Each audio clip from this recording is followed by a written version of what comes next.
Et bonjour à tous. Alors oui, je suis un petit peu fatiguée, je suis coiffée à l'arrache, c'est pas grave. Nous voilà de retour avec cette fameuse capuche. Je l'ai redéfaite. Et ouais, je suis têtue. Bon, mais je l'ai redéfaite que jusqu'au niveau du col. C'est-à-dire je garde mon col, même s'il est un peu grand, un peu lâche, c'est pas grave. Je défais pas ça parce que j'aime bien ces petits raccords que j'ai fait. Donc je me suis arrêtée. Ce qui nous intéresse aujourd'hui, c'est de résoudre le problème de la taille de la capuche. Donc ça c'est prêt. Voilà. Je remercie particulièrement deux d'entre vous, Jeune et Noël. Alors, Jeune, très vite, hier soir, elle m'a envoyé le lien d'une youtubeuse qui explique le tricot. Alors, elle m'a envoyé la vidéo, le lien de la vidéo qui m'intéressait, c'est-à-dire, à savoir, le recalibrage de la laine quand vous avez des chutes de laine, comme moi j'ai là, vous voyez, et qu'on n'a plus la bague. Bon, moi, sur certaines laines, j'ai encore la bague. Mais quand on n'a plus la bague, elle nous propose de recalibrer la laine à l'aide d'un cylindre, un crayon, n'importe quoi. Elle nous explique comment avoir ces espaces-là. Moi, je ne vous en explique pas plus là-dessus parce que je vais vous mettre le nom de sa chaîne ici. Bon, qu'est-ce que j'ai commencé par faire avant d'avoir vos réponses? J'ai fait des échantillons avec une laine que je vous avais montrée où j'avais encore la bague. Donc, j'ai respecté donc ce qui mettait sur la bague, à savoir pour faire un échantillon de 10 par 10 où il fallait tant de mailles. Donc, l'échantillon numéro 1 en laine simple. Oups, voilà cet échantillon-là. Voilà, en laine simple, où ils te disent de faire 20 mailles sur 27 rangs. Ce que j'ai fait. Et bien là, avec l'aiguille, excusez-moi, avec l'aiguille 3,5, c'est-à-dire que sur... C'est celle-là? Oui, c'est celle-là. Je l'ai mis où l'autre papier? Bon, c'est pas grave. Vous voyez, on a ça sur la bague. Donc, vous avez la plus petite aiguille. Ils vous mettent 3,5 à 4,5 par exemple. Le petit carré, c'est 20 mailles sur 27 rangs. Donc, j'ai fait un échantillon de 20 mailles sur 27 rangs avec la plus petite aiguille 3,5 sans doubler la laine. Eh bien, figurez-vous que au final, en jersey, donc vous faites avec le point que vous allez utiliser. Voilà. Mon échantillon que vous voyez là, il est mignon comme tout, il est très fin. Eh bien, je n'ai que 9 sur... J'ai pas tiré, hein. Je l'ai mis bien à plat et je n'ai que 9 sur 9,5. J'ai pas les 10 cm. Voyez l'intérêt de faire les échantillons. J'en ai fait un autre, toujours laine simple. Le voici, mais avec la plus grosse aiguille qu'ils indiquent, donc 4,5. Là, je me retrouve dans toujours 20 mailles et 27 rangs. Je les ai pointés à mesure, les rangs, et je n'ai pas pu me tromper. Dimension finie de l'échantillon, j'ai ici 9,5, entre 9,5 et 10, ici, là sur le milieu. Et je n'ai pas 10, mais j'ai 11. Donc, attention, faites vos échantillons. Ça vaut la peine, parce que entre ce qu'ils mettent sur la bague et la réalité des choses, c'est, je pense, en fonction de la façon dont on a de tricoter, ça ne donne pas le même résultat. Comme moi, j'ai de la laine doublée pour avoir l'épaisseur et par rapport à ce que je veux faire, pour le résultat que je veux, j'ai fait un autre échantillon, toujours pareil, donc, mais avec la laine doublée. Comme j'avais la laine doublée, j'ai fait un essai, au lieu d'être en 4,5, il est où l'autre? Numéro 2, oui, au lieu d'être en 4-5, j'ai fait en 5-5. J'ai monté d'une aiguille, quoi. J'ai fait en 5-5. Donc, je retrouve le résultat intéressant pour pas trop fin, pas trop épais pour ma capuche. J'ai fait 20 mailles, 27 rangs. Et je me retrouve fini avec du 12,5 ici. Voilà, 12,5 sur 14,5. D'où l'intérêt de faire ces échantillons. Je me répète, hein, mais ça vaut la peine. Alors, j'ai donc défait la capuche. J'ai commencé 2 échantillons. Alors, je me suis reportée d'abord au tableau de la vidéo que m'a envoyé Jeune. J'ai écouté la dame, j'ai fait ce qu'elle m'a dit de faire. J'ai recalibré ma laine doublée, comme je veux la tricoter, pour savoir quelle aiguille je devais utiliser. Normalement, je devrais utiliser une petite aiguille, je crois du 3. Mais je me suis dit, pour faire une capuche avec du 3, que ce soit un peu épais, j'ai commencé par faire un premier échantillon avec du 4-5. Mon premier échantillon, donc sur 20 mailles en jersey, je me retrouve... 4-5 j'ai pris ou 4? Attends, je me trompe. Non, 4 d'abord. D'abord avec du 4 au lieu de 3 ou 3,5. J'ai fait avec du 4. Alors là, je me retrouve avec un rendu un peu serré, ce qui est pas mal, il faut que ça tienne chaud, et une épaisseur qui correspond à peu près à ce que j'avais, une épaisseur assez sympa qui peut être, bon, qui peut suffire pour une capuche, on va voir. Donc ce premier échantillon là, avec du 4, je me retrouve pour 20 mailles avec, j'ai pas fait la hauteur parce que je vais la mesurer à mesure, mais pour 20 mailles, je sais que comme ça, j'ai 12 cm. Donc ça, en plus, c'est un chiffre rond. J'ai essayé plus gros avec donc la 4-5, 20 mailles toujours, mais j'ai un rendu un peu plus aéré qui risque de moins tenir chaud peut-être. L'épaisseur a l'air un peu plus épaisse, pas trop, je sais pas. Donc je suis un peu hésitante. Mais là, sur cet échantillon-là, eh bien, j'ai changé d'aiguille. Je suis passée en 4-5 au lieu de 4, donc juste 5, 0,5 quoi. J'ai aussi 12 cm en largeur. Alors j'hésite entre celui-là, je vais voir. Maintenant, qu'est-ce qu'il me reste à faire? Alors, j'ai eu Noël au téléphone. Voilà. Il m'a demandé de l'appeler. J'ai eu Noël au téléphone. Avec Noël, nous avons parlé des diminutions. Donc, et des augmentations. Donc, au lieu de faire les augmentations sur toutes les mailles, à moi de calculer combien de centimètres je veux pour faire une augmentation une augmentation ou une diminution toutes les 5 à 10 mailles.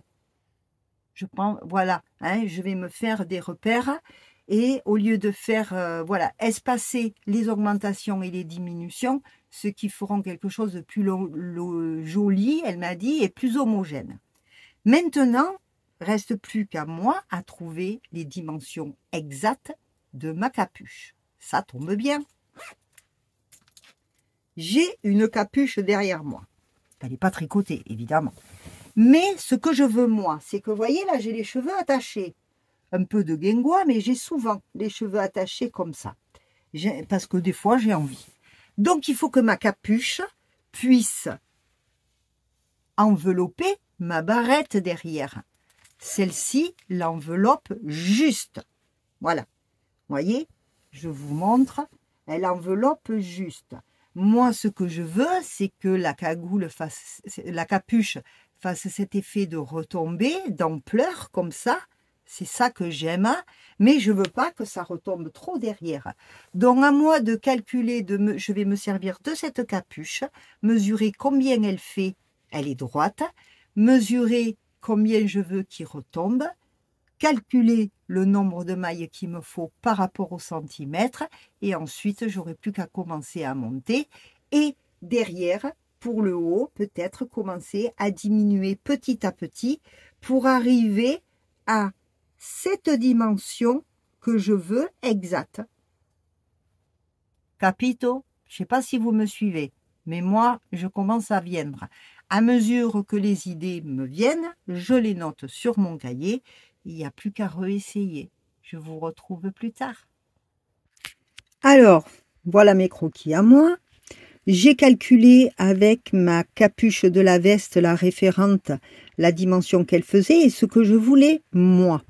Donc, la référence de ma capuche fait 22 cm et en hauteur, elle fait 28. Bon, j'ai décidé, j'ai mesuré sur mon épaule de rajouter 5 cm pour la retombée sur l'épaule. J'ai contrôlé sur mon échantillon.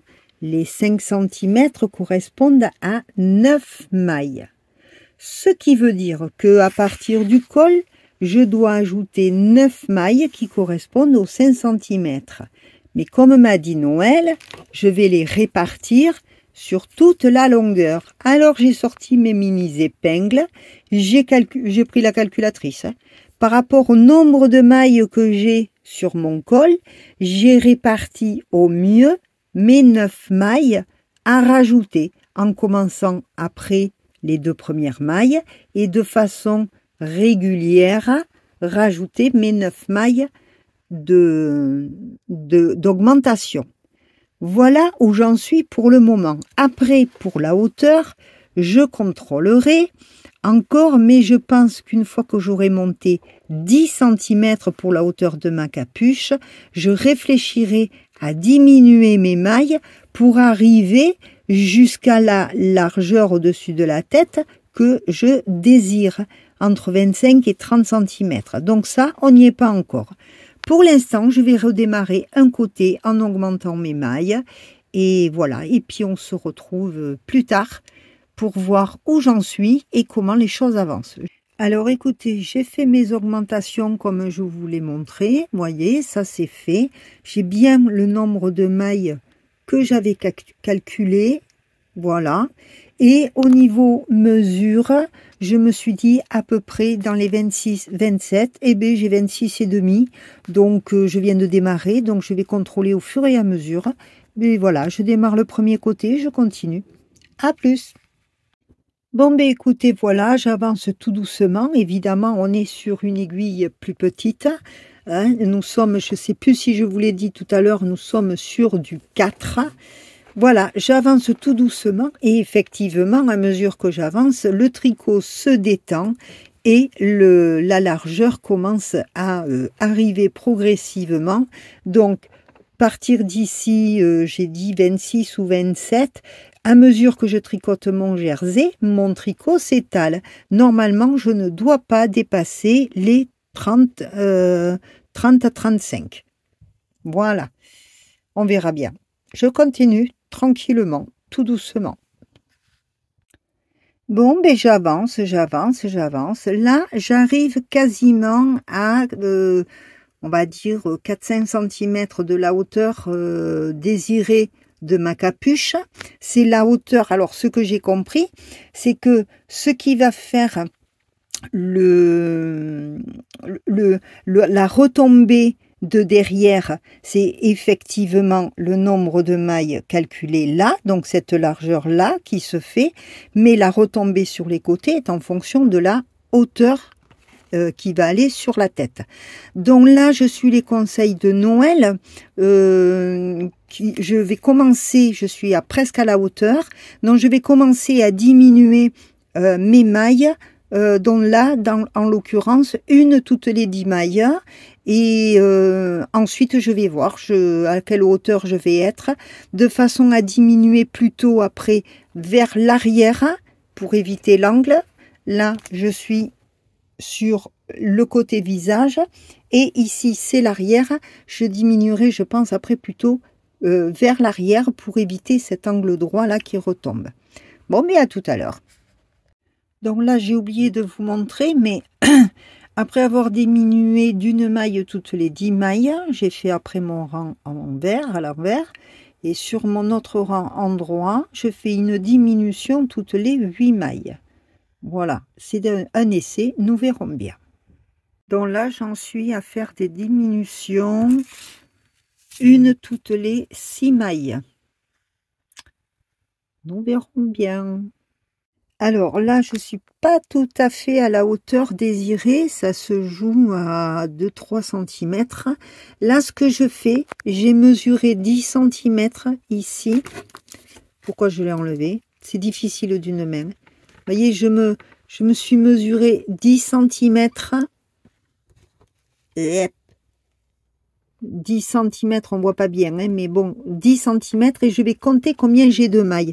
Donc, 1, 2, 3, 4, 5, 6, 7, 8, 9, 10, 11, 12, 13, 14, 15, 16. J'ai 17 mailles. Donc, avec cette laine où j'en suis, j'ai 17 mailles pour 10 cm. Donc, maintenant, je vais compter toutes mes mailles sur l'aiguille et je vais savoir à combien de centimètres tricotés j'ai. Donc, si j'ai bien compté, je me retrouve à peu près à 32-33 cm en haut de la tête. Donc, comme ici, sur le devant, comment dire, la façon dont j'ai tricoté, je vais y arriver, hein, ça va se rouler un petit peu. Donc, logiquement, ça devrait être bon. J'ai presque pas beaucoup de diminution à faire. Donc, alors là, j'essaie de faire à l'à peu près. Hein. La hauteur, j'ai diminué sur toute la hauteur de la tête à partir de par là. Vous voyez, on voit bien que ça fait pareil du côté visage. Mais là, je voudrais pas trop diminuer, trop resserrer.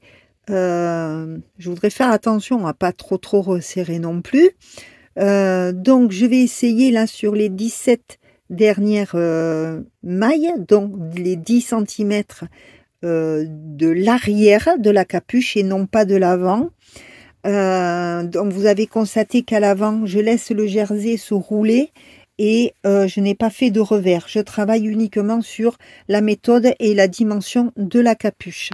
Donc là, je vais continuer à faire une réduction toutes les 6 mailles, mais uniquement sur la fin, les 17 dernières mailles, les 10 cm qui restent. Je tente ça, nous verrons bien. Bon, ben voilà, le premier côté est terminé. Ça, c'est en haut la fin, c'est ce qui sera au-dessus de la tête. Donc, au final, ça me fait quelque chose un petit peu montgolfière, comme ça. Bon, là, c'est roulé, hein. Je vous ai dit, le jersey, il se roule.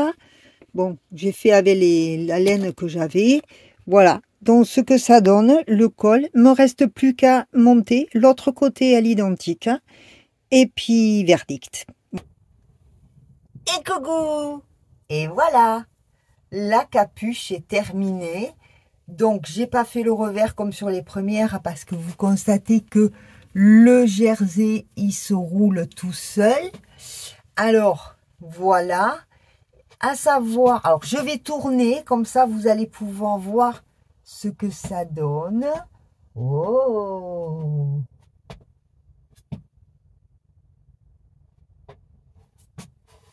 Alors, ça donne quoi?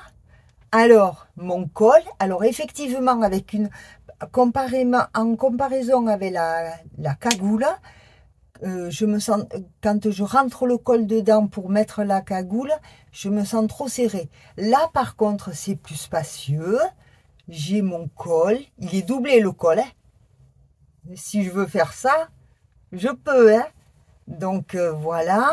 Et la capuche démarre. Et bien, finalement, 5 cm de chaque côté. C'est assez sympa. J'ai l'impression. Alors, ici, la couture est là. Il y en a une d'entre vous qui m'a parlé de faire un grand rectangle comme ça, que je n'aurai plus qu'à coudre sur le col. Donc éventuellement je ferai le col après ou avant, enfin je m'en fous à part.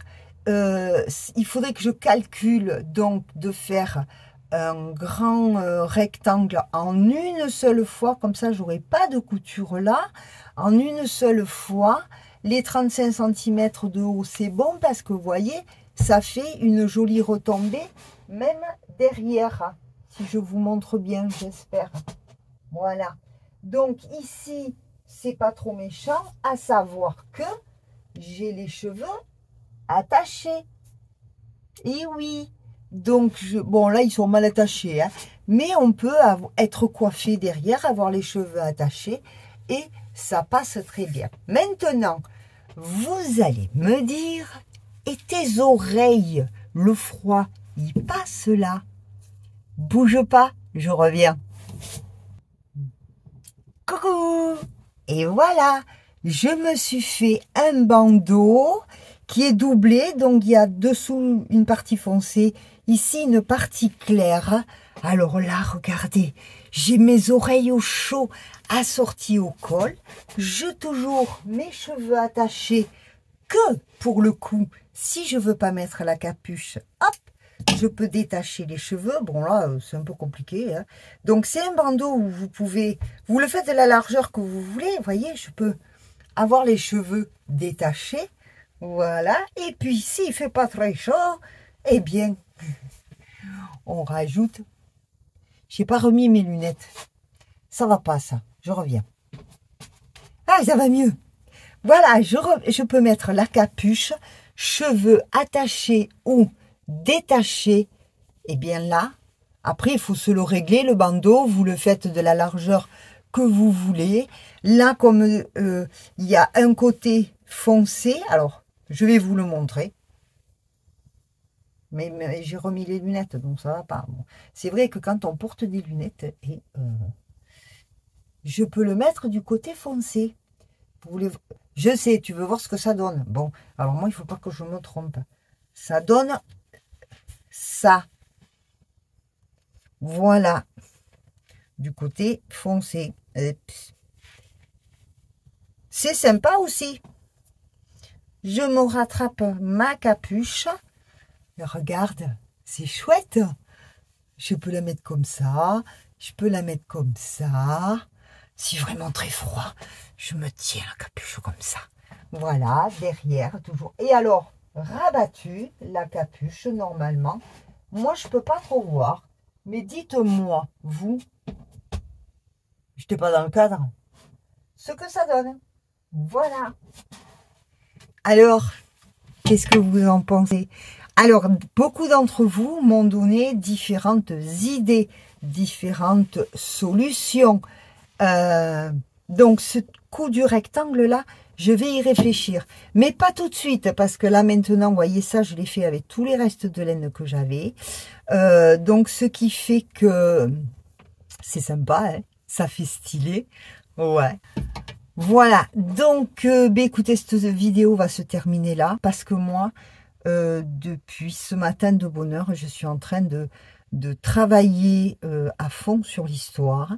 Je vous l'ai dit, il faut savoir que ces reportages d'histoire, je vous l'ai déjà dit, ça prend énormément de temps. Déjà, moi, je prends du temps à écrire.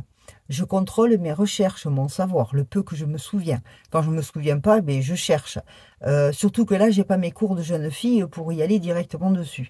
Donc, je fais des recherches et tout. J'essaie pour pas vous dire n'importe quoi. C'est pas le but. Donc, pour faire quelque chose de sympa, déjà, le temps de recherche et d'écriture, écrire mon propre oratoire, ça prend du temps. Donc, là, j'en suis à travailler l'illustration. Et je m'aperçois que comparé à 5-6 ans en arrière ou 3-4 ans en arrière, hein, on a de plus en plus d'images protégées, des images qui ne devraient pas l'être. C'est dégueulasse. Voilà, on peut pas... je sais pas comment vous expliquer. C'est de plus en plus difficile de se trouver des illustrations. Alors, si vraiment j'ai pas le choix, eh bien vous risquez d'avoir des images estampillées du photographe qui a fait les images. Mais bon, si j'ai vraiment pas le choix, ben vous en aurez quelques-unes comme ça. Et puis tant pis, quoi. Qu'est-ce que vous voulez que je vous dise? Mais bon, c'est dommage. Donc, j'essaie de faire ce reportage le mieux possible. Donc là, j'y suis à fond dessus. Le tricot est rangé, juste ce qu'il faut pour me couvrir. J'y suis à fond dessus et on se retrouvera sur Iscreart pour l'atelier de la cagoule et du col cagoule, parce que j'ai quand même fait quelques petites étapes. Donc il y aura l'instant tricot, c'est pas un atelier parce que je peux pas prétendre à faire des ateliers. Je suis pas une grande, vous voyez, les oreilles, c'est compliqué si on veut. Moi, avec ma petite tête, si je veux me couvrir les oreilles, il faut que je me, voilà. Donc oui, je prétends pas être faire un atelier tricot, à moins d'être sûr de moi et de savoir bien faire un truc. Moi, je vous partage ce que je fais. Voilà, vous me donnez vos idées. C'est voilà, c'est un partage, c'est de l'échange et je trouve ça sympa. C'est pour ça que j'appelle pas ça atelier, j'appelle ça instant tricot. Il y aura ça et le plus rapidement possible, je l'espère. Soyez patients. Nous allons arriver chez les Gaulois et ensuite, évidemment, les Romains qui vont venir nous faire caguer. Bon, en attendant, je vais essayer de vous mettre le lien en description. En attendant, je vous suggère de retourner 6 ans en arrière, je crois, sur le tout premier reportage que j'avais fait sur les bâtisseurs à l'âge de pierre. Et vous allez voir que quand vous regarderez ensuite le reportage des Gaulois, nous sommes la période juste après les bâtisseurs à l'âge de pierre. Donc, sur ce reportage, c'était mon premier reportage, la musique est un peu forte, je ne m'en excuse. Mais allez voir ce reportage, les bâtisseurs à l'âge de pierre, parce qu'il est pas long, il fait une 25 minutes, et il est très riche en informations, et il est très très riche en informations, et ça va du Néandertal, le Homo sapiens, jusqu'à, ça vous explique pourquoi l'on vit comme l'on vit aujourd'hui, et pourquoi les Gaulois savaient déjà autant de choses. Donc ça serait bien qu'en attendant le reportage sur lequel je travaille, et les Gaulois, allez voir les bâtisseurs à l'âge de pierre. J'essaie de vous mettre le lien en description. En attendant, je vous fais de gros bisous. Voilà, moi je me couvre. Ah ben même comme ça, c'est chouette. Elle est stylée. Moi quand j'aurai trouvé une belle laine, un gros fil, quelque chose de joli, ben, je peux vous dire que je vais m'en faire d'autres parce que j'aime bien ce style. Allez, ciao, à très bientôt. Bye bye.